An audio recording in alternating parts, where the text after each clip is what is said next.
Ladies and gentlemen, welcome back. We have breaking news coming out of the international basketball scene that is currently sending shockwaves through the Asian basketball hierarchy.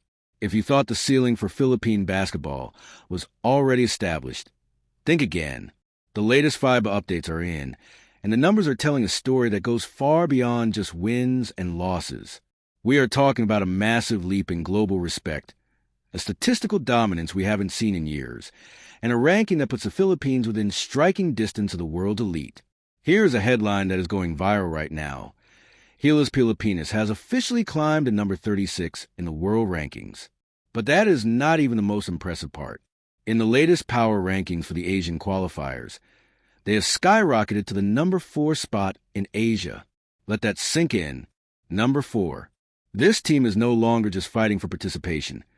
They are being recognized as a legitimate powerhouse. And here's the kicker, the detail that has every analyst scratching their head in disbelief. They achieved this historic rise. They shattered rebounding records, and they decimated their competition with what the locals are calling partida, a handicap. They did all of this without their 7'3" unicorn, Kai Sotto. Today, we are going deep.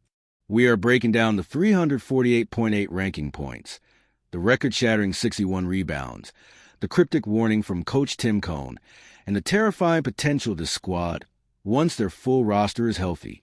Buckle up, because the landscape of Asian basketball has just shifted. Let's dive in. Let's start with the hard data, because in the world of FIBA, the numbers do not lie. The update has officially placed Gilas Pilipinas at rank number 36 globally. Now, to the casual fan, moving up 1 or 2 spots might seem incremental, but you have to understand the context of the international ladder. The gap between rank 40 and rank 30 is a chasm of talent, execution, and consistency. Gilas currently sits at 348.8 ranking points. This specific point total is significant because it officially pushes them past formidable European and Middle Eastern competition. We are seeing them leapfrog Estonia, who now sits at 37th. And perhaps most satisfyingly for Asian rivalries, they have overtaken Jordan, who has fallen to the 38th global standing. Why does this matter? Because for the longest time, the narrative was that the Philippines was a sleeping giant, or a team that relied purely on heart, or puso. That narrative is dying. This ranking proves that the program is now statistically efficient. The system being implemented is translating into the kind of metrics that FIBA's algorithm rewards: winning margins, strength of schedule, and defensive consistency. Being number 36 places the Philippines in a strategic sweet spot. When we talk about future draws for the World Cup or Olympic qualifiers, your ranking dictates your pot. The higher you climb, the longer you can avoid the absolute juggernauts like Team USA, Spain, or France in the preliminary rounds. Every single decimal point in that 348.8 score is a step toward a clearer path to the second round of major tournaments. Now, let's address the number 4 in Asia headline, because this is where the excitement is really building. We have to clarify that this refers to the power rankings for the 2027 World Cup Asian qualifiers. In the traditional hierarchy, you have always had Australia as the untouchable number 1. Then you usually have New Zealand, Japan, and Iran fighting for the next tier. For Gilas to be solidified at number 4 in the power rankings is a massive statement. It suggests that the analysts are valuing the Philippines' current form over the legacy reputation of teams like Iran and China. In fact, if we look at the broader picture, the Philippines is currently ranked ahead of traditional powerhouse Iran, who is sitting at number 20 in the power assessment, and they are breathing down the necks of Japan and New Zealand. This is a changing of the guard. The old big three of Asia, China, Iran, Korea, is being disrupted. The Philippines is no longer the underdog hoping for an upset. They are now the standard that other teams are measuring themselves against. This number 4 spot signifies that Gilas is now considered a Tier 1 Asian team, expected to qualify, not just hoping to qualify. Let's transition to the most viral aspect of this news cycle, the roster. The title of our discussion today mentions Partida Juan Kai Sotto, a localized way of saying, we did this with a handicap. We did this without Kai Sotto. This is crucial for the international audience to understand. Kai Sotto is the rim protector, the vertical spacer, the future of the program. In almost any other national team context, Losing your 7'3" starting center will result in a drop in rankings. You would expect the defense to collapse, the rebounding numbers to dip, and the winning margins to shrink. Instead, the opposite happened. Gilas Pilipinas didn't just survive the first window of the 2027 Asian qualifiers. They thrived. They didn't just win, they suffocated their opponents. This speaks volumes about the next man up mentality and the depth of the talent pool. It sends a terrifying message to the rest of Asia. If this team is number 36 in the world without their best defensive anchor, what happens when you plug him back in? The Kai Sotto narrative isn't about diminishing Kai's value. It's about highlighting the system's resilience. It proves that the Philippines is no longer reliant on a single savior. The system, the ball movement, and the collective defensive scheme are strong enough to carry the load.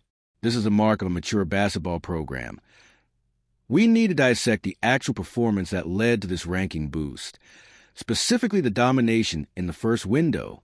The headline number here is the 87-46 road victory. Winning on the road in FIBA qualifiers is never easy. Travel fatigue, unfamiliar courts, hostile crowds. These are the great equalizers. Yet, Gilas walked into that arena and held their opponent to just 46 points. That is a defensive masterclass.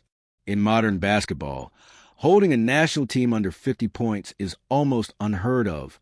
But the statistic that really popped off the page, the one that had analysts double-checking the box scores, was the rebounding. Gilas recorded 61 rebounds in a single game. Let me repeat that. 61 rebounds. This is a new record for the Asian qualifiers. They broke the previous record of 59, which was held jointly by Iran and Lebanon. Why is this specific record so symbolic? Because historically, rebounding was a Philippines' weakness. Being an undersized nation, we were always told we would get killed on the boards. We were told we couldn't compete with the size of the Middle Eastern teams or the height of the Oceania teams. To go out and grab 61 boards without your 7'3" center is a paradigm shift. It shows that the team is utilizing relentless effort, getting rebounding and superior positioning.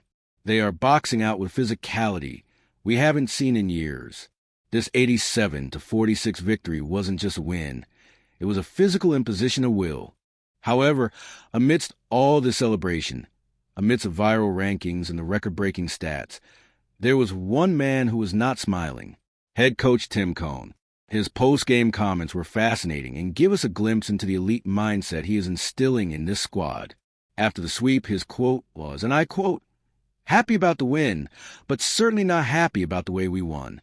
Most coaches, after a 20-point blowout and a ranking boost, would be popping champagne.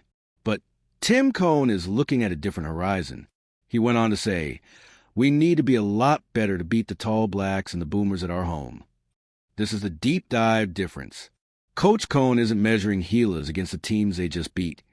He is measuring them against the world standard. He saw the sloppy turnovers. He saw the lapses in defensive rotation that a team like Australia, the Boomers, would punish instantly. He saw the stagnant offensive possessions that a team like New Zealand, the Tall Blacks, would exploit. This constructive dissatisfaction is exactly what the program needs. The goal isn't to beat the mid-tier Asian teams anymore. That is now expected.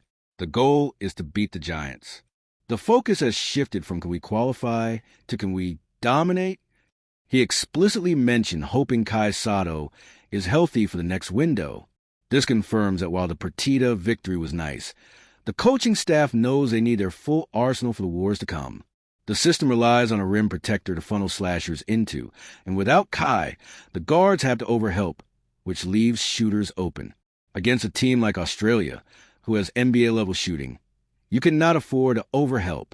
So, what does this number 36 ranking and number 4 Asian standing mean for the immediate future?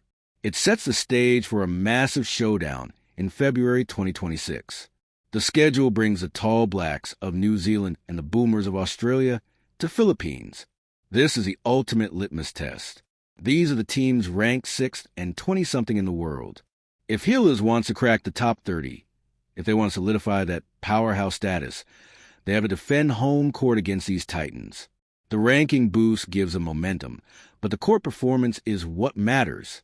The strategic focus mentioned in our reports highlights this upcoming window.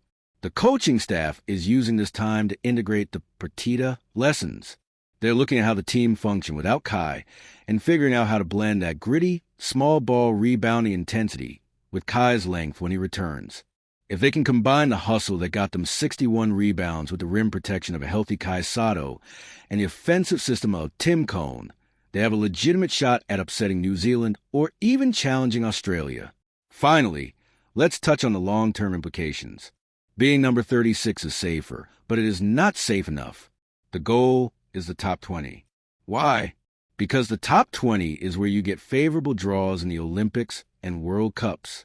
When you are ranked 36, you're still likely to be grouped with two top 10 teams in a group of death. If Gilas can continue this trajectory, sweeping the Asian windows and performing well in the Continental Cups, they can creep into that top 25 range. That changes the math entirely. That is when you start getting groups where you are the second seed, not the fourth seed. The Philippines is currently ranked above 37th Estonia and 38th Jordan.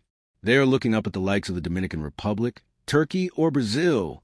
These are the teams they need to emulate.